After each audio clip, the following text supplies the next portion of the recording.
agreed to, and I believe the member for Longman is next, and then we'll get to member for Longman. Thank you, Deputy Speaker.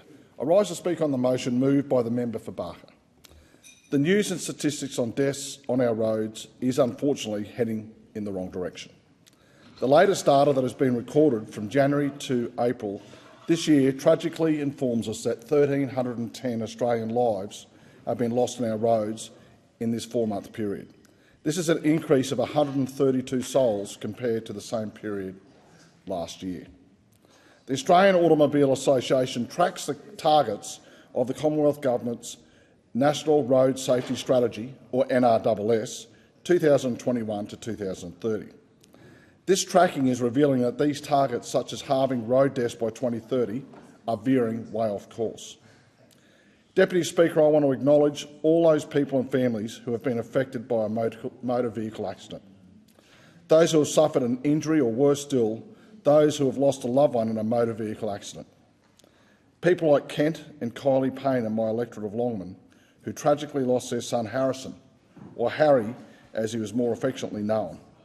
Harry's life was tragically taken on May 30th, 2021, when he was thrown from a 4-wheel drive vehicle as a passenger on the beach at Bribie Island when the driver was driving in a dangerous and reckless manner.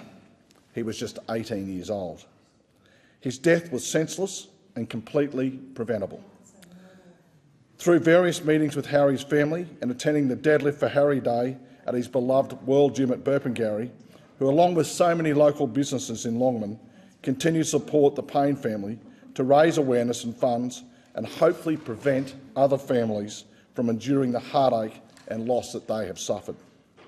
At the event held recently, I was given the honour of saying a few words, and I want to reiterate in this place the words that I spoke that day in acknowledging and commending the entire Payne family and their willingness to invest so much time, energy, money and passion into this initiative birthed from such a painful circumstance. Most people, when they lose a child, go into their shell and are reluctant to speak about it after a grieving period, let alone reopen that wound over and over. These people, like the Morecambe family, are a rare type of individual, and I thank God for their courage, and I know their efforts will not be in vain and they will save lives. Like so many things we do in government, Deputy Speaker, we are reactive rather than proactive. If we educate our young drivers as they begin the part of their life where they get behind the wheel of a vehicle, we can surely prevent many of these senseless deaths. I want to see a driver education centre in the Longman community so that schools and parents have the opportunity for every teenager to go through a course that will teach them how to operate a vehicle responsibly and actually hear from the families and individuals that have suffered loss or injury through motor vehicle accidents.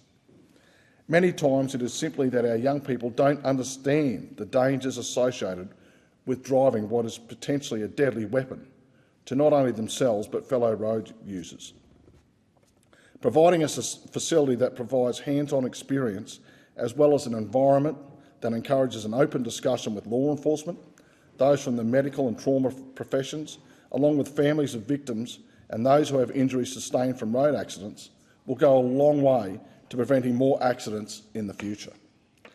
I want to also acknowledge the Rotary Club of Caboolture and their efforts in delivering the Road Safety Rider Awareness, or RIDER program, in our local community to high school students. Deputy Speaker, there's a saying in business, what gets measured gets improved. And so, as so often happens in our country, made up of 6 states and territories, is that the data that is collected by governments and state and territory level is not shared with the Commonwealth. So federal governments are not making decisions with the most accurate and up-to-date data simply because data sharing is not forced or a fait accompli between all levels of government. I simply cannot understand this mentality or the rationale behind this thinking. Surely all levels of government, regardless of party, would want to reduce the road toll and would be willing to do anything like sharing data to ensure this happens. This Labor federal government committed in the 2022 election campaign to cooperate with states and territories to ensure this data was being shared, but to date we are seeing little results. So I implore this Labor government, no more talking. The people of my electorate of Longman and Australia want actions, so more Australians more Australian lives are not unnecessarily lost on our roads. Thank you, Deputy Speaker. Thank the member. The question is